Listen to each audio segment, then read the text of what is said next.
नमस्कार दोस्तों, notebook IAS के यूट्यूब चैनल पर आपका स्वागत है। देखते हैं 15 सितंबर 2023 की करंट अफेयर्स। नजमा अख्तर को शिक्षा के क्षेत्र में लाइफ टाइम अचीवमेंट पुरस्कार।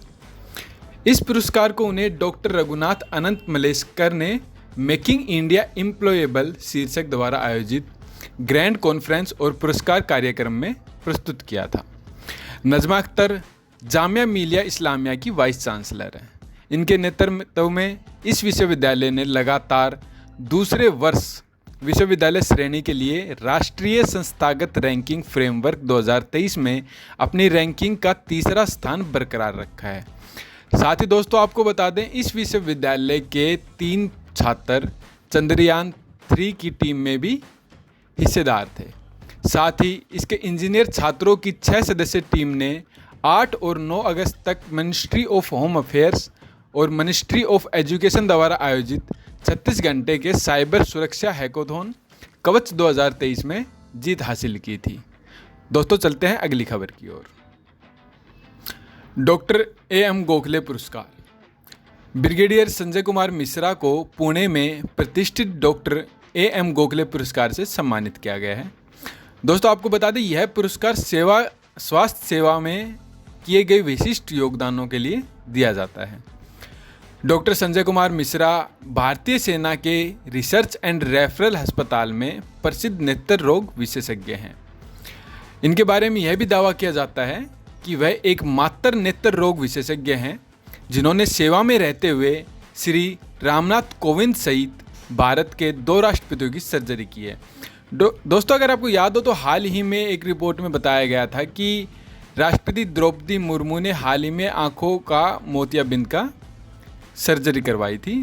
तो कहीं ना कहीं दावा भी किया जाता है कि वो इनके द्वारा ही की गई थी। दोस्तों चलते हैं अगली खबर की ओर। Engineers day. दोस्तों भारत में प्रति वर्ष 15 सितंबर को इंजीनियर्स डे मनाया जाता है। यह दूरदर्शी इंजीनियर सर मोक्षगुंडम विश्वेश्वराय को याद करने का भी अवसर है, जिनकी जयंती इस विशेष दिन के साथ मेल खाती है। दोस्तों आपको बता दें, 1968 में भारत सरकार ने उनकी जयंती को 15 सितंबर को राष्ट्रीय अभियंता दिवस के रूप में नामित किया था। साथ ही विश्वेश्वराय की जटिल परियोजनाएं, जिनमें खड़गवासला जलाशय में पानी के फ्लड गेट की विशेषता वाली एक पेटेंट सिंचाई प्रणाली और मैसूर में कृष्ण राजा सागर बांध का निर्माण भी शामिल है। आइए दोस्तों चलते हैं अगली खबर की ओर। मिशन इंटेंसिव इंद्रधनुष।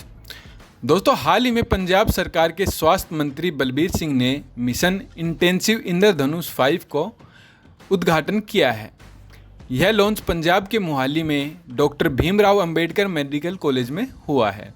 इसका उद्देश्य 12 वैक्सीन रोकथाम योग्य रोगों के खिलाफ टीकाकरण प्रदान करना है, जिसमें विशेषकर गर्भवती महिलाएं जिनका आंशिक टीकाकरण हुआ है या जिनका टीकाकरण नहीं हुआ है उनको कवर करना है। साथ ही 5 वर्ष से कम आयु के बच्चे जिनका टीकाकरण चूक गया है या नहीं हुआ है उनको कवर करना है। दोस्तों आपको बता दें, आंशिक टीकाकरण वह है जिसमें टीकाकरण की पूरी प्रोसेस को प्राप्त नहीं किया जाता है। यानी कि अगर कोई टीकाकरण 3 या 4 चरण में किया जाना है, लेकिन किसी गर्भवती महिला ने उसका बस एक ही चरण को फॉलो किया है, बाकी उसके चरण अगर मिस हो गए हैं तो उनको इसमें कवर करना शामिल होगा या उसका लक्ष्य होगा। दोस्तों चलते हैं अगली खबर की ओर।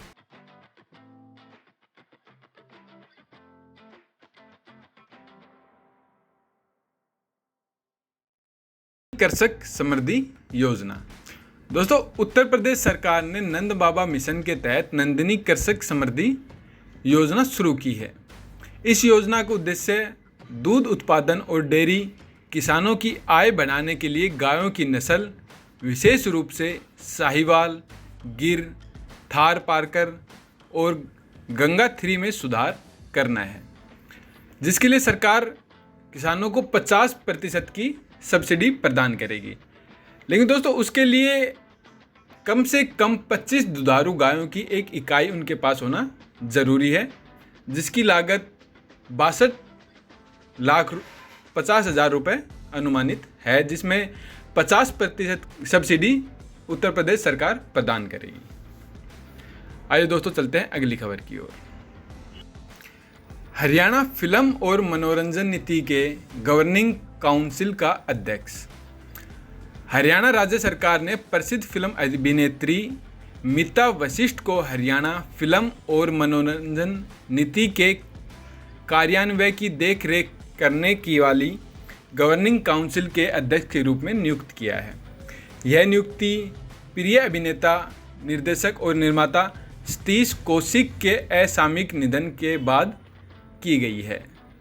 दोस्तों आपको बता दें, मनोरंजन की दुनिया में मीता वशिष्ठ का व्यापक अनुभव और शिल्प के प्रति उनका समर्पण उन्हें एक प्रतिष्ठित भूमिका के लिए एक उपयुक्त विकल्प बनाता है।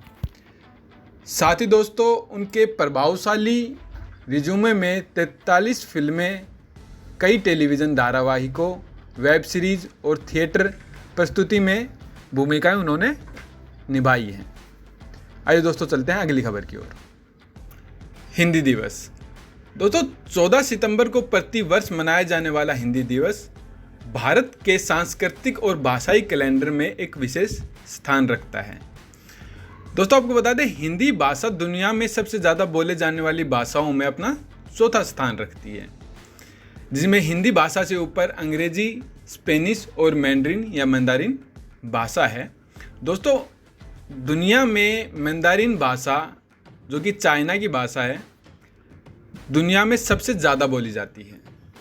साथ ही 14 सितंबर 1953 को हिंदी दिवस मनाया गया था पहली बार, और इस दिन को किसी और ने नहीं बल्कि भारत के पहले प्रधानमंत्री पंडित जवाहरलाल नेहरू ने मनाया था। आइए दोस्तों चलते हैं अगली खबर की ओर। अन्य महत्वपूर्ण खबरें। दोस्तों हाल ही में लीबिया में एक तूफान आया हुआ है। इस तूफान का नाम है डैनियल। मुख्यमंत्री भगवत सिंह मान ने फिरोजपुर में सारागढ़ी स्मारक की आधारशिला रखी है। दोस्तों आपको बता दें, यह आधारशिला सारागढ़ी युद्ध के स्मारक के तौर पे रखी गई है। सारागढ़ी का युद्ध 12 सितंबर 1897 को हुआ था, जहां 36वीं सिख रेजिमेंट के चंद सिपाहियों ने पूरी अफगान पश्तून सेना को के इस हमले को नाकाम कर दिया गया था। दोस्तों आपको याद होगा, हाल ही में अक्षय कुमार की एक फिल्म केसरी भी इसी सारागढ़ी के युद्ध पर बनाई गई थी। दोस्तों जम्मू कश्मीर के अनंतनाग में एक दुखद आतंकवादी हमला हुआ है, जिसमें एक कर्नल, एक मेजर और जम्मू कश्मीर के डीएसपी शहीद हो गए हैं। आज के वीडियो में इतना ही। हमसे जुड़े रहने के लिए चैनल को सब्सक्राइब करें, वीडियो को लाइक करें। धन्यवाद।